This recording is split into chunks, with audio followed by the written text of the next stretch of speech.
Welcome to the realm of magic and mystery, classic horror and sci-fi.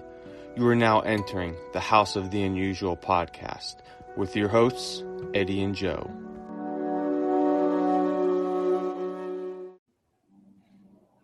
Hey guys, how are you? What's up, Joe? What's going on, guys? You guys ready for today's show? Let's get it going. Oh, yeah. There we go. We're going to go now.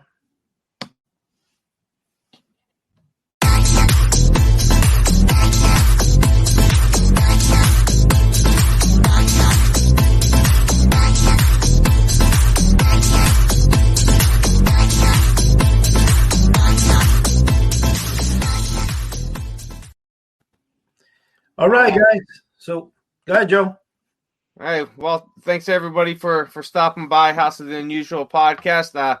Tonight we got a special guest on tonight. He is magician Chuck Caputo. Chuck, welcome to the audio-visual podcast. Oh, thank you for having me. It's great being here. Thank you so much. Awesome. And since we got you going now, give everyone a little a rundown about yourself. Who you are. What you do for a living, and maybe some of your interests. Since a lot of us, we've every episode we talk about our love for novelties and comics and movies. So give us a little insight into what's going on with you. Sure, I'd be glad to. I think we're pretty much in the same category, except mine is more into magic. I'm a professional magician from Pittsburgh. It's about 17 degrees outside, so it's very cold here. But what I do is I've been doing magic for about 37 years professionally as a full-time job. So it's been a lot of traveling. I travel throughout the whole United States and Canada. So, with different types of stage shows, close-up shows, and so forth. And, plus I collect magic, a lot of antique magic props. I believe at one time Eddie owned a magic shop. I have a lot of Thayer, Owen, Abbott's, Supreme. The main thing I collect, which is what I'm known for, is Anverti. He was a Dutch magician, and he had a lot of electronic gadgets, really cool magic tricks, spirit bells, card rises, things that move, things that float. And he also built plastic effects, bottles, trays, and so forth. Really cool stuff. If you search Anverti online, you can see he'll pop up, and you'll see a lot of my videos because I actually demonstrate quite a few of the effects. But throughout the years, I've also built a lot of magic that I've sold worldwide. And I actually built a lot of electronic stuff, too. Like mechanical type of gadgets and things of that nature. But I know you guys are into novelties and comics, which when I was a kid, man, I'll tell you what, I was probably the biggest sucker. I mean, P.T. Barnum said there's a sucker born every minute, right? Yeah. So I bought it. I wish I would have saved all that stuff. It's amazing how valuable. It's amazing. Right. But but that stuff always fascinated me, and I like comics too. Oh, good. We've talked a lot on this podcast. We've had a few people on that either are magicians or deal with, magic stuff, especially one guy who deals a lot with Harry Houdini, memorabilia and all that. So we've talked a lot about magic, and, I know Eddie's been real big into magic. My only thing is I liked watching it when I was younger. I'm a product of the 80s, so I grew up, watching some of those guys that were on TV, and that was my only real insight into magic. And now I still like watching different stuff. And I recently got for Christmas, my wife got me a vintage Gilbert Misto Magic play set from 1938. Cool, nice. And I thought it was really cool. I really liked the front cover. It was, because I'm real big into horror and all that. So I like the devils, dancing around the pot, the cauldron on the front. And then there was, the inside was really cool. So I really, might have to start getting into collecting some vintage kits. Because as me and Eddie were talking before, and he got me really looking into some of the kits. They're just, the artwork and just everything that's in them was, really cool. And it's got me a little bit more into magic, but, we'll let Eddie take it from here. Cause he's the one, he had the magic shop, and, he was real big in it himself, a lot more than me. Well, let me tell you a story. Yeah, I did have a magic shop in 1989, just before I got in contact with Lou Weiss, the original owner of the Fun Factory. and I closed down the magic shop to join forces with him and do a mail order company again. And as I said before, Chuck, the first ad that ever ran in comic book was Johnson Smith in 1939 with Superman, the Action Comics #1. And the final ad that ever ran, and this you can look it up on Google, you can do the research, was 1993, and that was the Fun Factory, which was me and Lou Weiss. We ran that in 1983. So I do have the title of holding the last ad for novelties, for jokes and tricks on comic books. And it ran in DC Comics, the January issue, which went on sale in December of 93. Now, the other thing that was interesting about it is, the magic shop was fascinating and stuff. And I used to do magic at a young age. Then later on, I stopped. When I had the magic shop, I had a magician friend of mine who I would give parties to. And, I would book parties for him. And that's how, I dealt with magic. But the fact that you grow up watching comic books, you grow up ordering jokes and novelties, magic always has a field in that. Now, but here I have some exciting news of what happened today. Well, I was over in earlier this morning. I looked at my Dr. Saab is one of the persons that has come over to our website, and he's been there talking, and Todd has been talking back and forth with him for some time now. I think Dr. Saab has been a customer of mine for quite so many years. Never really talked to him directly, but as of about 2 days ago, I sent him some stuff he wanted, and I sent him the Abracadabra Magic Shop robot plans. Those were the plans that, and I'm sure you know which one I'm talking about. It was sold by the House of 1,000 Mysteries, Chuck. The plans for $1, and the way the Abracadabra Magic Shop did it, it looked like it were a drawing of a Frankenstein monster. It said, "Build your own monster." So when I was a kid, I made the mistake of ordering those, even those are available everywhere under the sun to this day.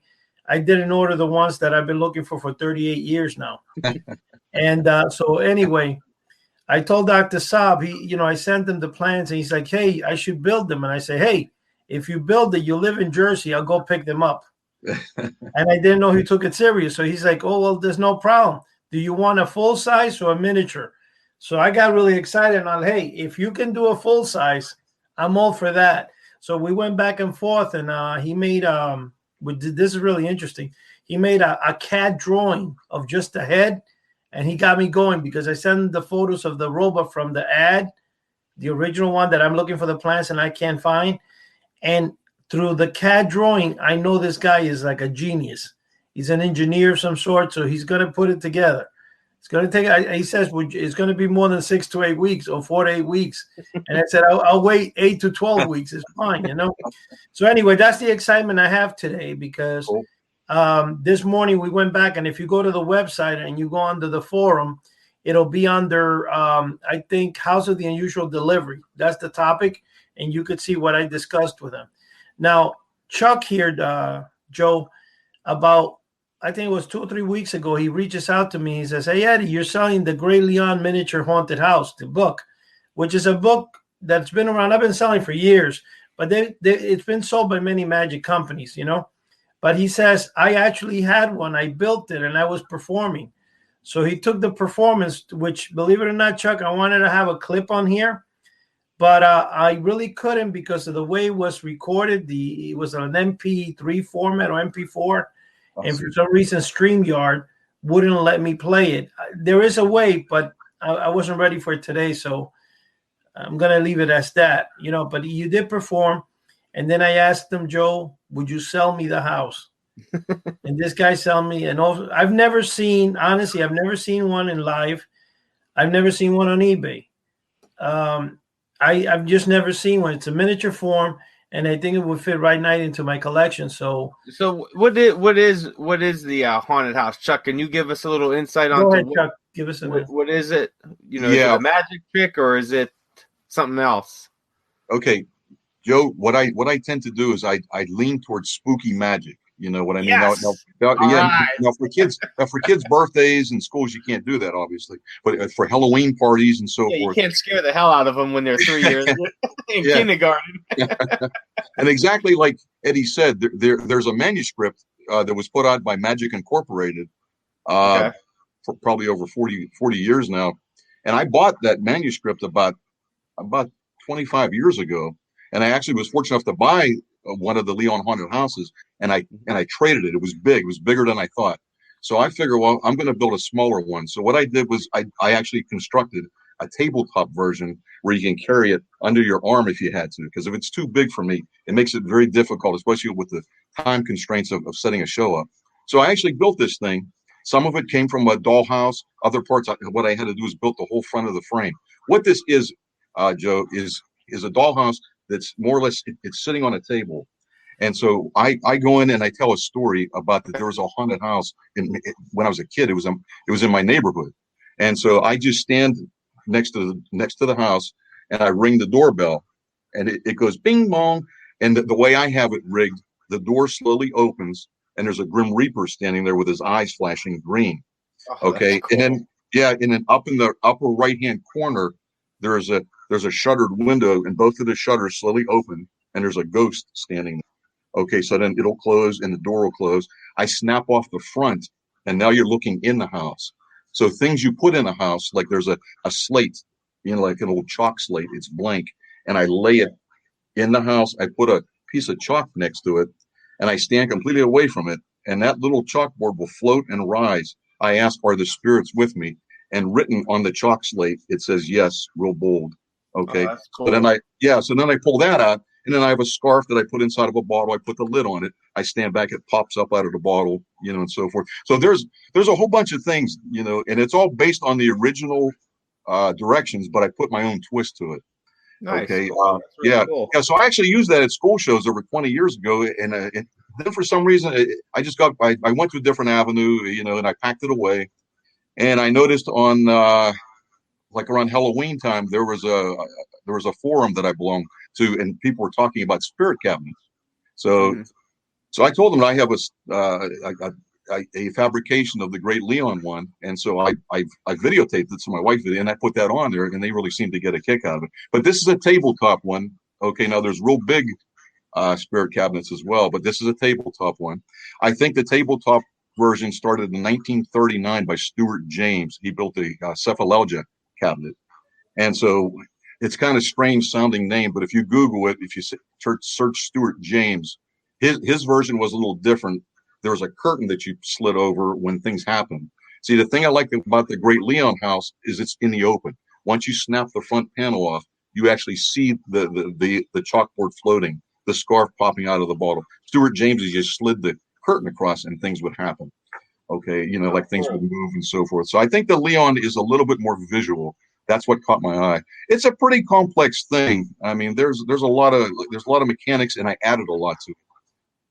So I happened to notice that Eddie was selling on eBay the Great Leon manuscripts. So I dropped him a note. I said, listen, I built one of these actually, and I sent him the video, and that's pretty much how we met.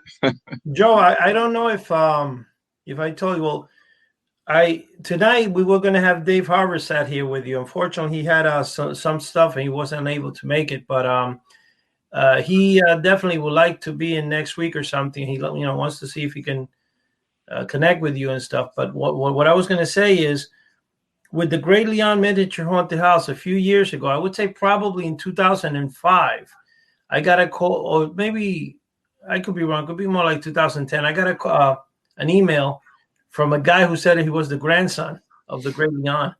And he goes, oh, you're selling my grandfather's manuscript. He says, I remember him doing that trick all the time. So he actually bought one of them. Oh, nice. Because I'm like the grandson. Now, Chuck, you mentioned earlier that you get into building a lot of your stuff for your magic shows and all that, and a lot of it's mechanical. Now, is that because I don't know too much about how the magic industry works, but is that normal for a magician to build his own tricks, or do they usually have somebody that builds them for you that works with the magician on putting the magic trick together? Well, I think for the most part, Joe, that most magicians do not build their own effects. It's just that when I was buying things years ago, when I got it in the mail and I paid an exorbitant amount of money and I examined it, I said I could build this, Do it better. and I'm good with and I'm good with woods and plastics, and electronics was always one of my hobbies, Okay. and so that worked out perfectly. Yeah, absolutely. It's funny, Chuck. I was now that you mentioned electronics, I was talking. I don't know Dr. Saab, actually, Dr. Saab, what his field is, but I know that the robot that I wanted has like a sling across it, like Gort, and it has a red dot that goes side to side. Nice. And I was saying, I'll probably have Chuck build that part for me, the eye size. That's cool. I think I know what you're saying. Like the light, there's a light that travels from side to side. Right. You know who had it? If you remember Buck Rogers in the 25th century. Yep. The one from the 1980s or the 70s, the show. Right. That had the little robot had the thing went like that. Ding, ding, same thing, same principle. Yeah. I think that's called a Larson scanner, if I'm not mistaken. Yeah. That's what it is. Yeah. Larson scanner. Cool. Yeah. But you see, poor Joe here, he's afraid of magic. He only likes spooky movies and stuff. But magic, I just like to disappear. That's it. Hey, I like spooky movies too. Joe, one of my old time favorites, I still watch it, which I told Eddie when we were talking on the phone a few days ago. Dr. Phibes. I've been a big fan of. I love him. You know what? There was 2 Dr. Phibes movies, but they're both good. But the first one, it's just really cool. It brings back memories. I think I'm a little bit older than you, Joe. I think I'm a little bit older than you. But when I was a kid, I saw that when it was current. No, Joe's the oldest one here, Chuck. Joe's the right. He's 62. Yeah, you wish. No.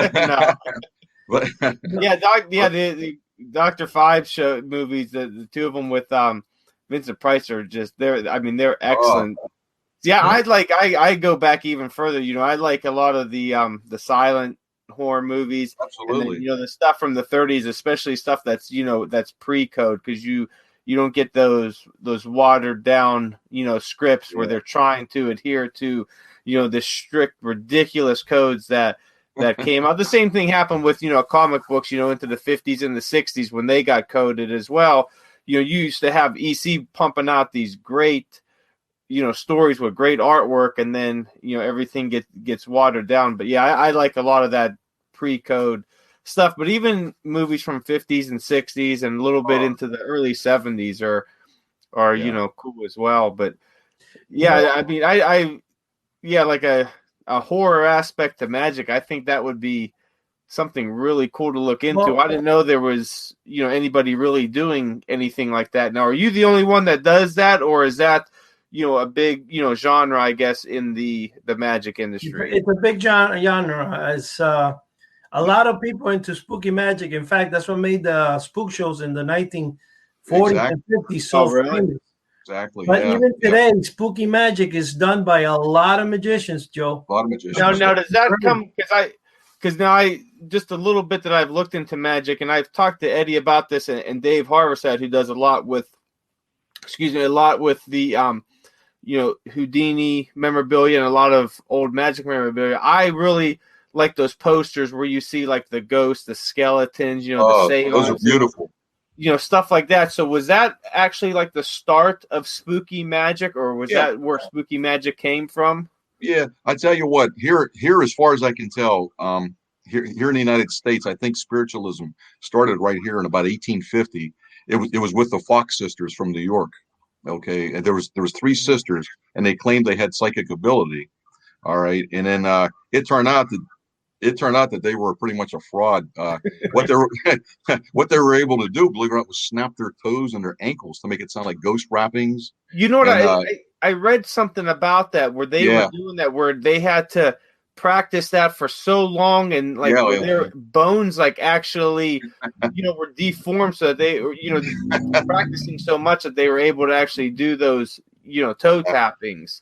Oh yeah, and they fooled a lot of people, and they fooled a lot of people, But then one of the relatives under sworn affidavit, I can't remember the name slips me right now, but one of the relatives signed under sworn affidavit that they snapped their toes and their ankles and so forth. So that's pretty much how you do it. But that started the whole spiritualist movement. It was right here in the United States. Okay. Then after that, a lot of the vaudeville magicians, they came out with spirit cabinets and so forth. So that's pretty much how it happened. So it goes back pretty far. Then it's nothing new. It has its roots back in the 1800s. That goes back to the 1800s. In fact, if you see Robert Houdin, a lot of his posters and Blackstone always have ghosts and images coming out of them. Magic has always been associated with spooky, horror, but like Chuck says, what Chuck likes is what I like about magic. I've always looked for the haunted magic and stuff. Dave Haversat, even though Dave was a practicing magician at one time, all he really does now is more like auction houses and stuff, because he owns an auction house called Haversat and Ewing.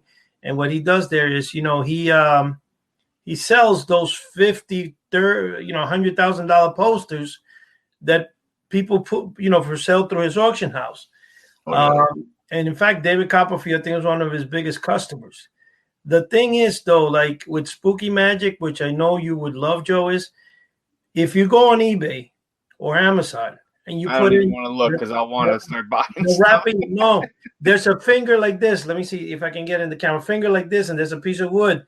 And when you ask it a question, it wraps by itself. Yeah. And that's cool. $200. Yeah, what it is, that's like for people to say prediction, like magic, the finger wraps and it looks like nothing. It really has like some type of visible control line or motor, but they sell that. That's big. I mean, I'm wondering if spooky magic's going to really become, something that's big, because it's always been big. Maybe more, I guess more mainstream, because now about a year and a half ago or so, DC Comics came out with a subtitle line of their Justice League series called Justice League Dark, and it dealt with the magicians from the DC world, and it was a very dark themed series, and it played off of a small storyline that started in Wonder Woman, which was called The Witching Hour, that dealt with like dark magic, spooky magic.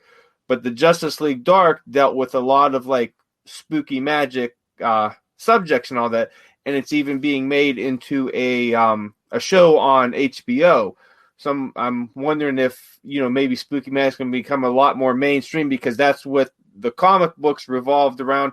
And now that's what the show's going to revolve around, these magicians, fighting supernatural, forces and doing a lot of spooky stuff. So, hopefully that'll, help you out, Chuck, and make a boom in your industry, because that would be cool. Yeah. Yeah. Might get people a lot more involved in that. Cause everything, cause we even know, 10 years ago, I was just talking with somebody about this last night, is that, when Marvel Cinematic Universe started, comic books weren't really, they were for the people that were, weird or nerds and all that. They weren't too mainstream, and some of the characters weren't big. But once that first Iron Man movie hit, now everybody wanted comic books, and it became $1 billion industry. So hopefully that, happens with magic, because I don't think magic is on the same, level right now as, these $1 billion industries, but hopefully maybe that will start, propelling it, because everything goes around in,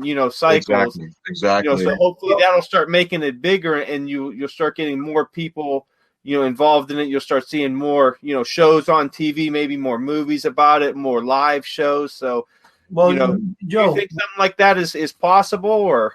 Well, here's what let me put my input on this. Magic and horror and scary magic has always had its place among people. It's never been popularized. Like, for example, you never heard of it, but there's actual theaters today that are still doing spook shows, throughout the country in different parts, because I've seen them.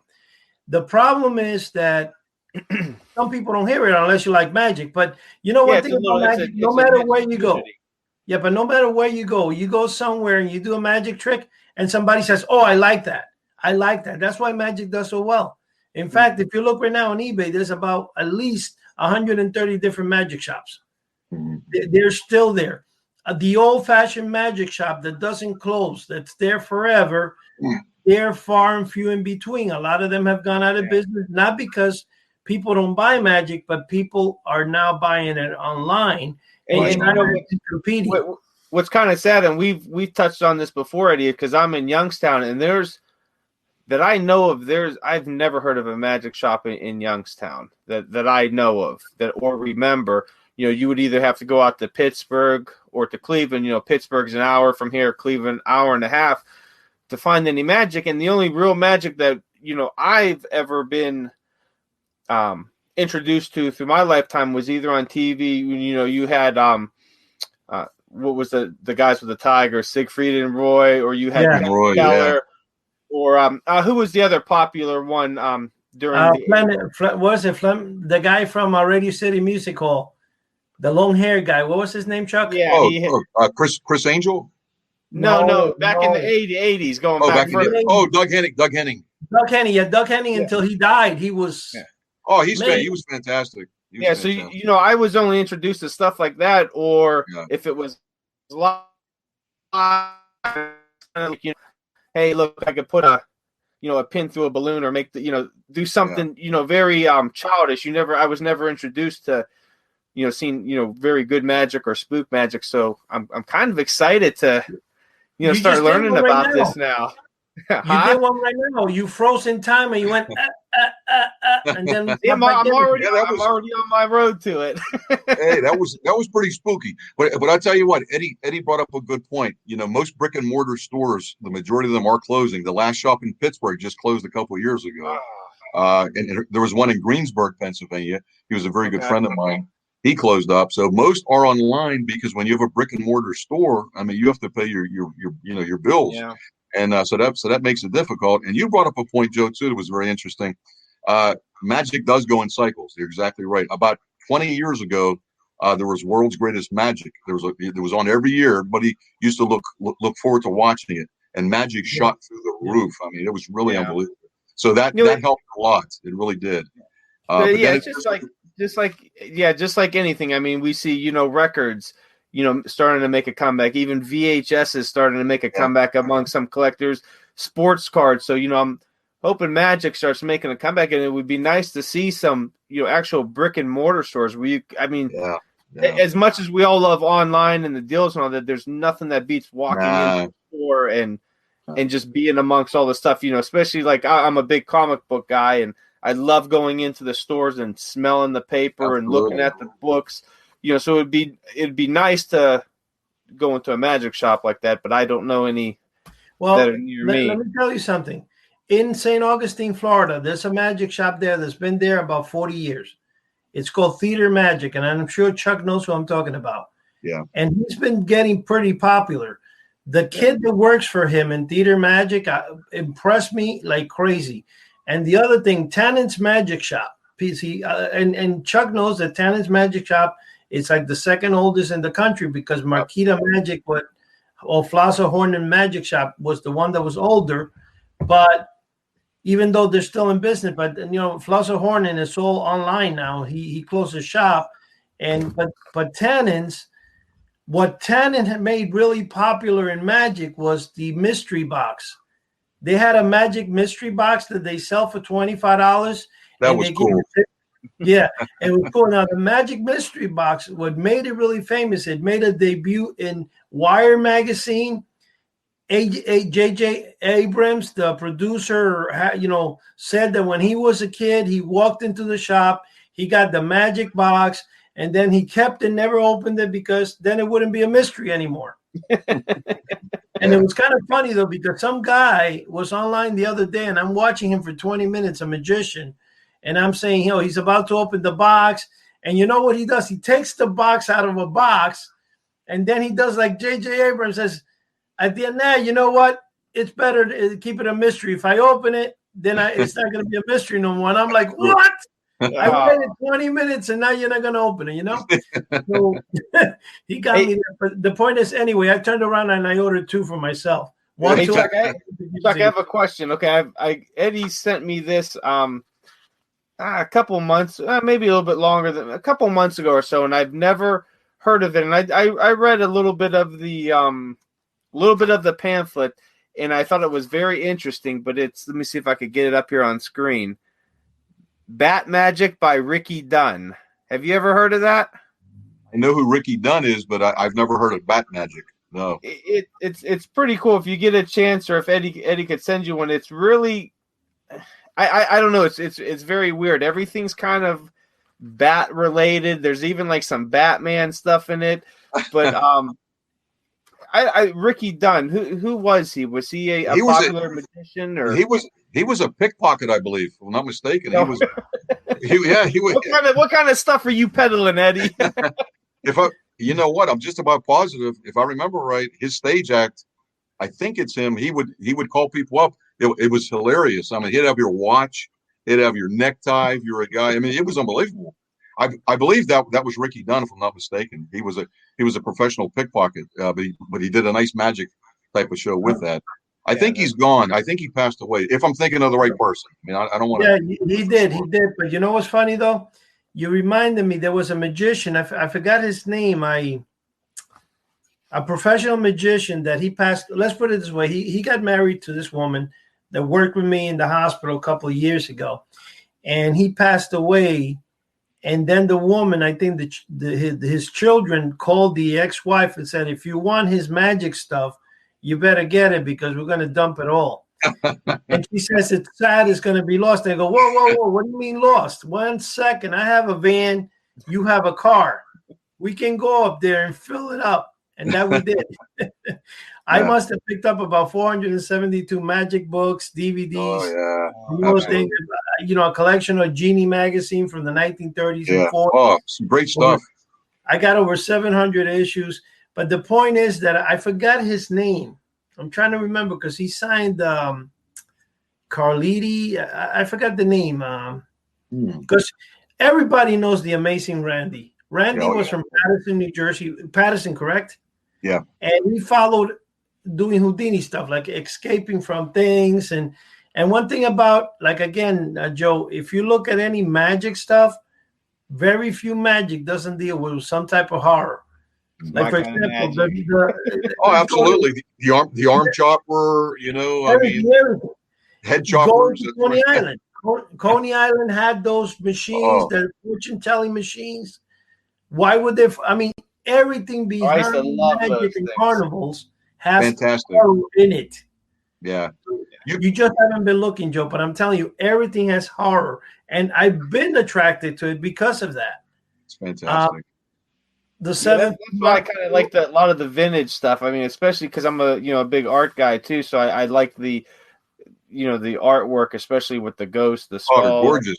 The demons, and all that. It's just some of it's beautiful. And I mean, you start looking at original stuff. I mean, you're talking in the tens of thousands, sometimes hundreds of thousands for original stuff. But just to look at it, and I had about a year or two ago, I got a book from Barnes and Nobles, and it was on kind of like the history of magic, and I don't think I even read anything of it because I just kept going through the book maybe 7 or 8 times, just looking at the pictures and just studying the pictures, and it just everything, all that stuff just captivated me, and it almost now we could look at it and say, it's magic, there's a process to doing the magic, to the illusion, but I could imagine myself being, a 12-year-old kid back in the 20s or 30s and seeing this stuff done on stage. And you're like, oh my gosh, this guy's dealing with, the paranormal or demons or these spirits or watching a medium on stage. And you would actually, believe it. And then you would see these posters and, in the, maybe leading into the theater with the, the ghosts or, the skulls, and you would think, man, I'm getting into something that's very, spooky or otherworldly. So I kind of like to, transition myself back to maybe that period and try to put myself into the mind of like a little kid walking into like these, dark theaters, maybe, dimly lit or just with, candles, and seeing these, cool magic tricks or these cool mediums and just, Let me ask you a question, Joe. Let me ask this question. I just want to say, because Chuck, you would know this better than me. I believe that what happened, and here's what Joe will be excited about. I think the magic was always horror and dark. What happened is when Walt Disney first produced the Haunted Mansion, I could be wrong on this, he said he wanted to create a haunted house that was haunted, but not enough to scare the kids. So he wanted to have a mild haunted house. Somebody, because I heard the story, somebody that was building it with him said, No, that's crazy. It was like the opposite. So they kind of made the Haunted Mansion because Walt Disney died before it was officially finished open. So it became like, a little scary, but not so scary type of theme like that. Sure.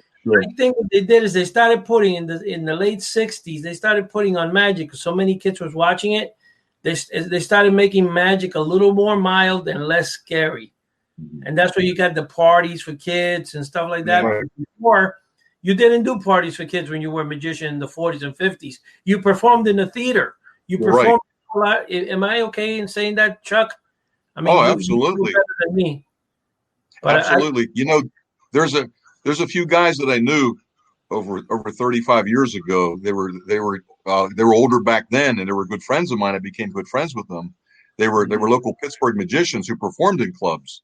Tony Polito just passed away about 2 years ago. He's a very good friend of mine. He was about 94 when he died, but he played all the club circuits exactly like you're saying, Eddie. Back in the 50s, back in the early 60s.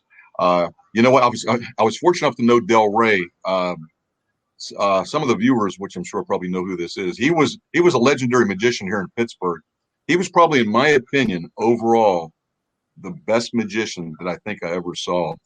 He was a pioneer with microelectronic magic. That's who got me into this, actually. I was fortunate enough to do a show with him in 1987 on the same stage, and I was just like blown away what he did. And at that time, I was in college. I got a degree in business, and I ended up doing this stuff. But it's a lot more fun. But I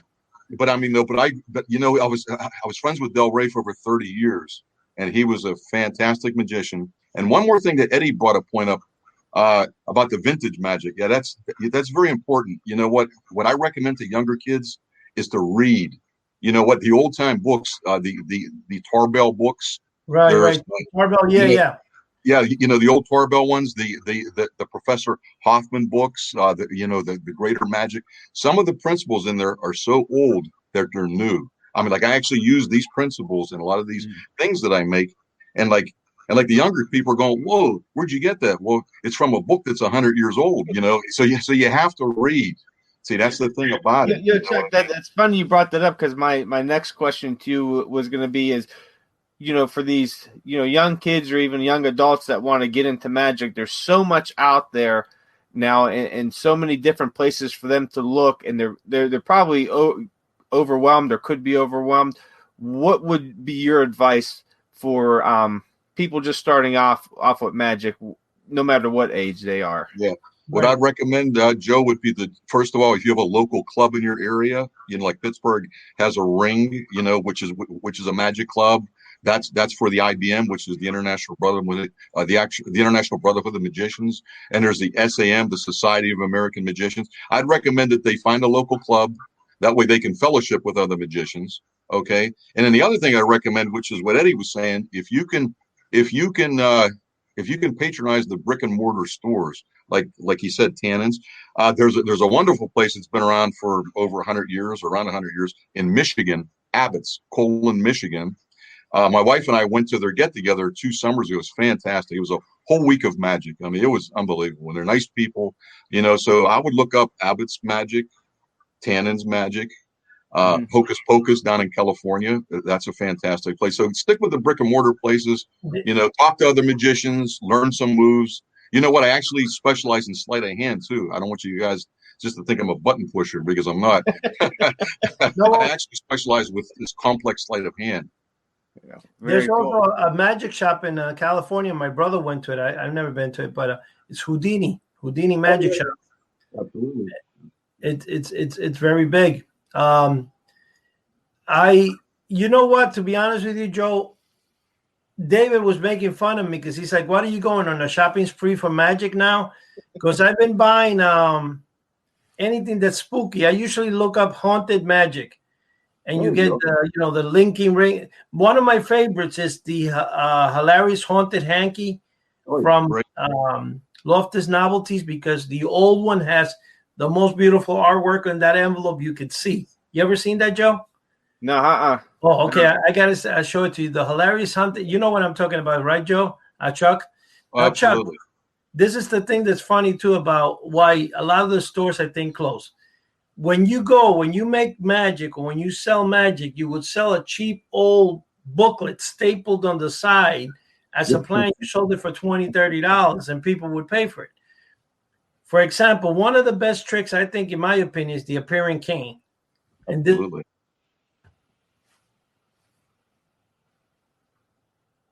Still there, Eddie? I think you froze, Eddie. He's doing his own magic. Well, until Eddie comes back. But Chuck, I wanted to just touch on something that you had mentioned too about reading through those old books from the early 1900s. And I think that it just goes, across the board for anything that anybody's trying to get into, whether it's magic, whether it's drawing, is read. Absolutely. Find what you can and read. I'm always, interested in different stuff, whether it's, I do some writing, I'm starting to get back into doing some, drawing and stuff. But the first thing I do is I read. I read as much as I can about a subject. Even when I'm, going to do an article for a movie, I find everything that I can for that movie, and I read and I read and I read. Even before sometimes I watch the movie, I want to do the reading. So if anybody's out there, find what you can and just absorb it all and read as much as you can. I agree 100%. You know what I mean? I mean, we grew up, we actually read a lot, and it was big in my family, and that's how I learned my magic, Joe, which was very difficult because books, with scant drawings, you really can't figure it out too well.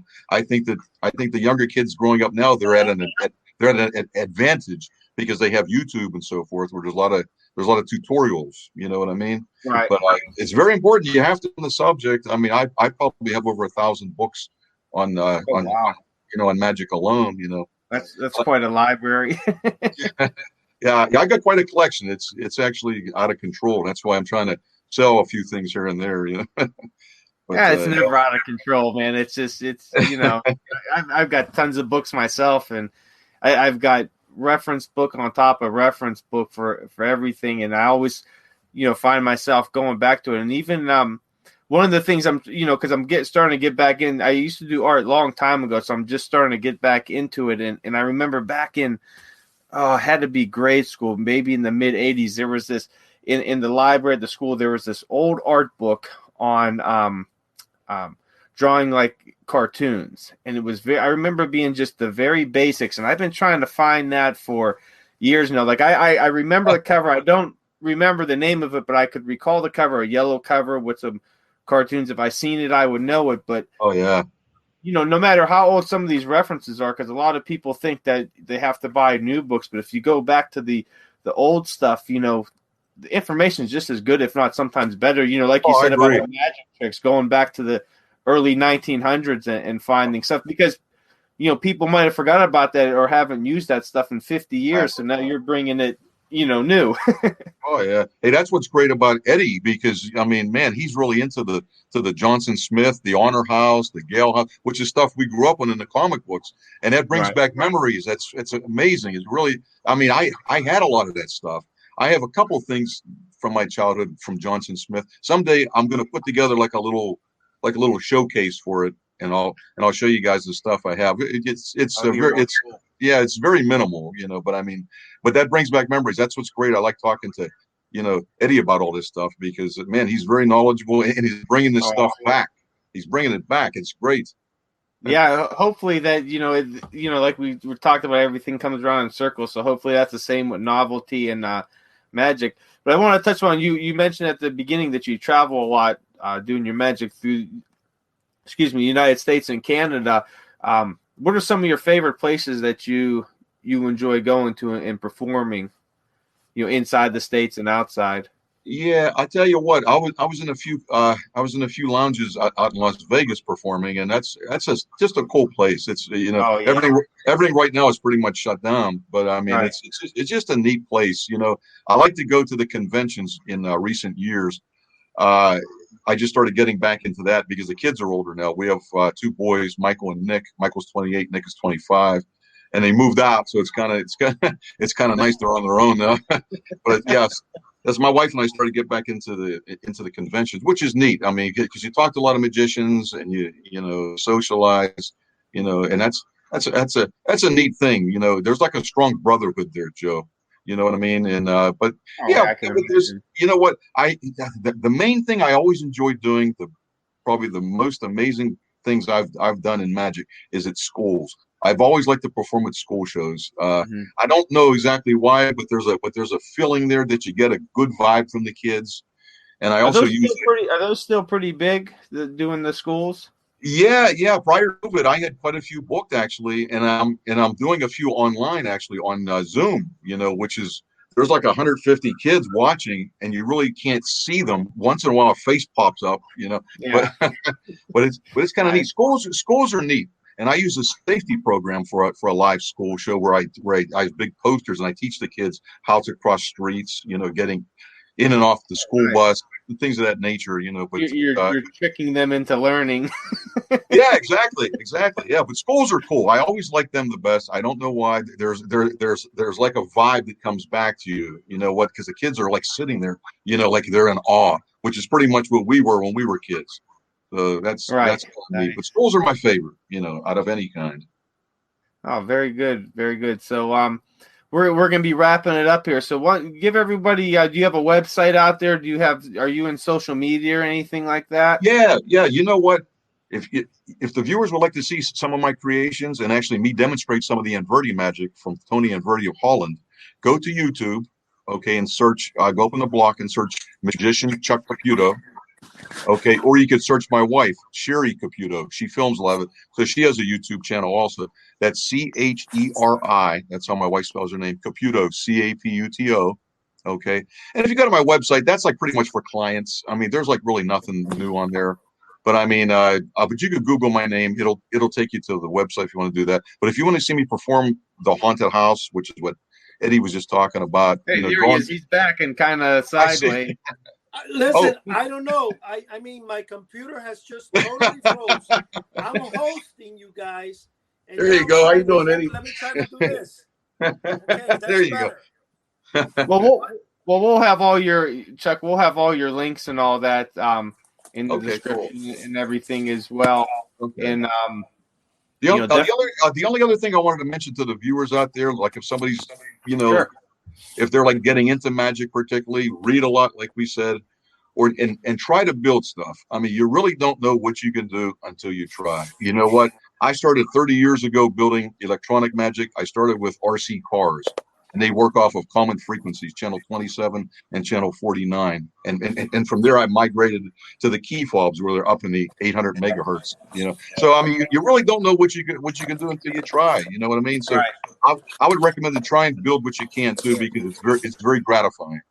You know, and that's the best thing too. And if there is people out there, you know, listening or watching that have an interest in magic, or you know, want to get a hold of someone, you know, get a hold of, head over to houseoftheunusual.com in the forum there. You know, put something in the forum there. It's a good place to, you know, get in touch with people. We do have a few members that are, you know, magicians, whether they're amateur or professional, but building your community on there. And you could get, this guy right here, you know, he's always around, very knowledgeable to answer questions. And look, I want you to see everything just real quick before we close. The computer right there is still frozen. I have not been able to unfreeze it. I don't know what happened. And you guys were still on. We were on. I used my magic and I froze it. Yeah. There you go. Yeah. It worked out good. It worked out good. Joe and I were still talking, so it worked out great. Hey, but thanks for having me, guys. Nice meeting you, Joe. Thank you. Thank you, Eddie, for having me. You know, we still got 10 minutes on the cast here, don't we? Yeah, we got a few minutes here, so we're just closing it up real quick and getting some final thoughts. I wanted Chuck to at least, you know, in case we froze up again, to get out his contact information, anybody to get a hold of him, and so that's where we're at now. Now we got John back. I don't know why it says John underneath his John. Now. Oh my gosh! I got kind of confused when I was looking. I know it's when that popped up, I'm thinking like, did somebody else like pop into our our podcast here? You know, someone named John, and they seen Eddie sideways. There you go. No. I wanted to get Chuck's information out there just in case something happened or we had more technical difficulties. Yeah. You know what? I'm not. Lose it. You know what? I'm not a hard guy to find. Just what? Google magician Chuck Caputo. My name, my address will pop up. It'll take you right to YouTube, so you can see a lot of my videos. I make short videos. I only make about 4 minutes, 5 minutes. I can't stand real long videos, so I keep them short. And it's things that I collect. I have a lot of my collection items, things that I've built, and so forth. Watch the videos. Give me a thumbs up if you feel so inclined to do. And I'd recommend for you, Joe, to check out the haunted house. Check out. I'm definitely gonna have to check that out. I'll probably check it out tonight because that sounds, something really cool. And actually, we're gonna put a link on it if I can manage to to play around here, because I really don't know what the heck happened. Starting to get motion sickness. All he's moving around. No. This is. I'm doing this on the iPad. I don't even know why the iPad is. It's gotta be crooked. I'm surprised you got connected. I'm surprised you got connected back in.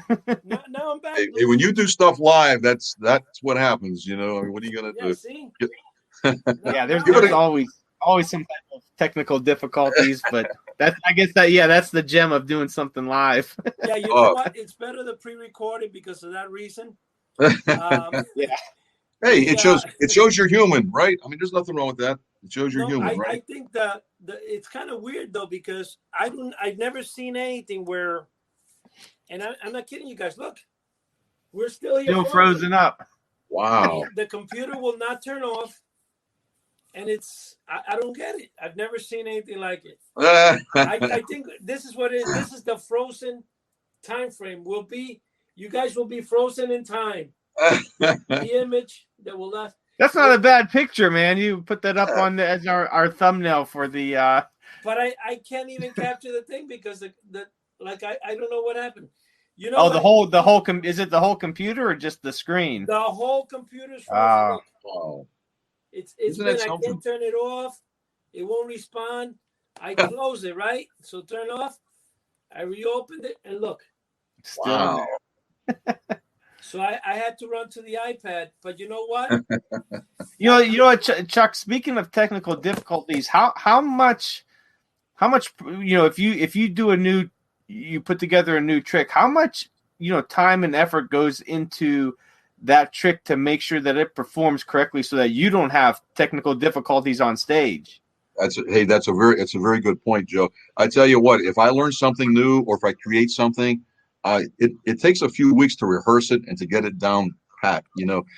If I can't perform a magic show and I'm about 99% sure of it, then I'll pull a particular trick out. But I have to be close to 100%.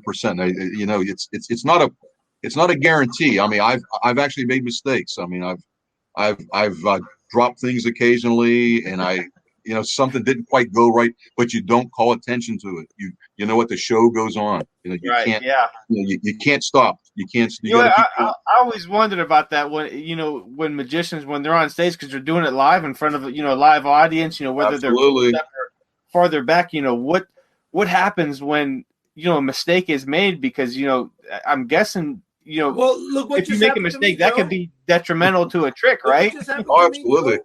Yeah. I was performing a trick. It's called the disappearing from the stage, coming back outside. Yeah, really. Yeah. No. Yeah, it does take it's a long time, like he says, man, to set up and everything. Oh my gosh. See, that's yes. No, is that like a? So, like you said, you would have to not call attention to it if you drop something. Don't call attention to it. Keep going. Do you actually practice, mishaps and like saying, practice dropping something, but keep going, to absolutely. You got to keep going. You know what? My wife, she's a nurse, and she was telling me way back when she was in high school, she twirled the baton, and they told her if you drop the baton, keep acting like you're twirling it, even if you don't have it. What I mean? You have to continue on. That's very important.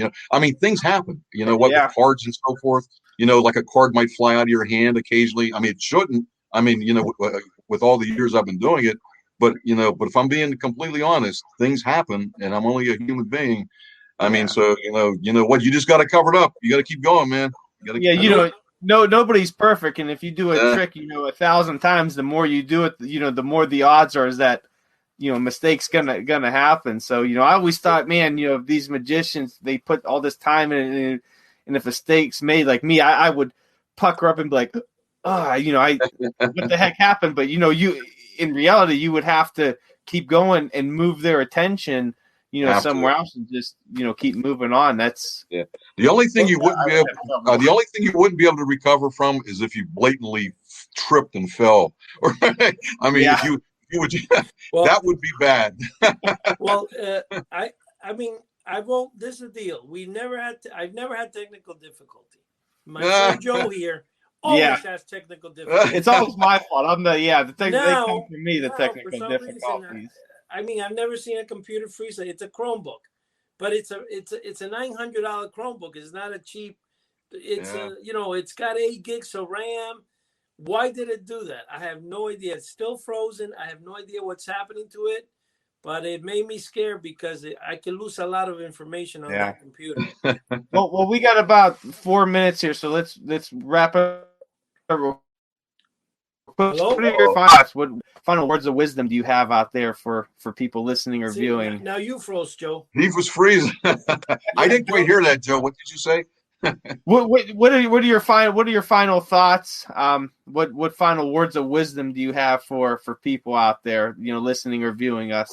Sure. The only thing I can tell you, what is whatever field you choose, just do it good. Do it to the best of your ability. I don't care if you're a carpenter. I don't care if you're, my son's an electrician. I mean, whatever you do it the best you can. Be well versed in it. Give it a best shot. Treat people fair. Be honest. You know what? And that's basically the best you can do. Awesome, Eddie. What do you got for us? Well, it's kind of interesting because what I'm seeing, what happened today, and the technical difficulty and everything, it's making me wonder if live streaming is even worth it. It's a tough business, insane, man. I mean, we're trying to do a good show here. We go out of our way, and then all of a sudden, what I think it's happening, so many people are live streaming, especially at night on the internet. And that's what's causing the freeze up.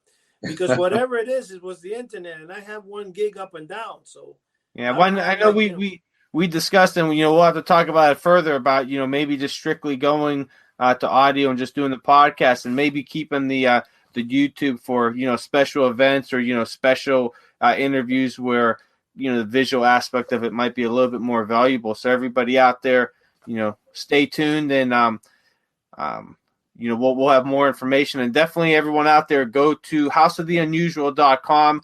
It's our main website.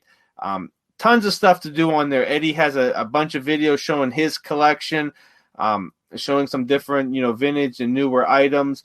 There's also a forum on there that's free to join. Anybody could join it. Go on there, meet some like-minded people, so if you have questions about, magic, put them on there. There are some people that are magicians, in the forum, or that might be looking to join. So you might be the person that, influences somebody else to join. So go on there. There's always some good discussions going on. We got a nice blog, and then there's a link to the podcast on there. And there's also a link to the eBay store on there, where you'll find a lot of these, novelty items that Eddie's still selling. And definitely check us out.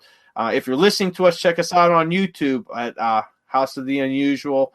We have a lot of great videos on there. You can see all of our faces, every week from the ones we've been doing. And, we're on Instagram, House of the Unusual, and Facebook as well. So, check us out on there. Definitely support us. If you're on YouTube, subscribe, give us a like, leave a cool comment or something, and tell us something. And definitely, if there's something you want us to discuss or talk about, go to the forum on houseoftheunusual.com and put on there what you would like to hear. If you want to see more of this guy right here, of Chuck, if you want him on more, let us know, and definitely get him on, because there's always more to talk about. And we definitely enjoy doing this stuff and talking about it and digging deeper into these subjects. So that's all I've got for everybody out there. Yeah, and what I'm going to say is, if we have, because of what's happening with the internet and so overcrowding that's causing all these technicalities, you can still hear us on Anchor and 7 platforms. And we will concentrate more on that than the actual live ones. So we might, like you said, Joe, we might actually stop this because it's happening every week almost to us. Yeah. So whatever your favorite podcast platform is, we're on it: iTunes, Spotify, Anchor. So check us out on there. So Eddie, Chuck, thank you for joining us. Everybody out there, thank you for joining us, and we'll see you next week. Hold on a second. We're going to do the closing there. And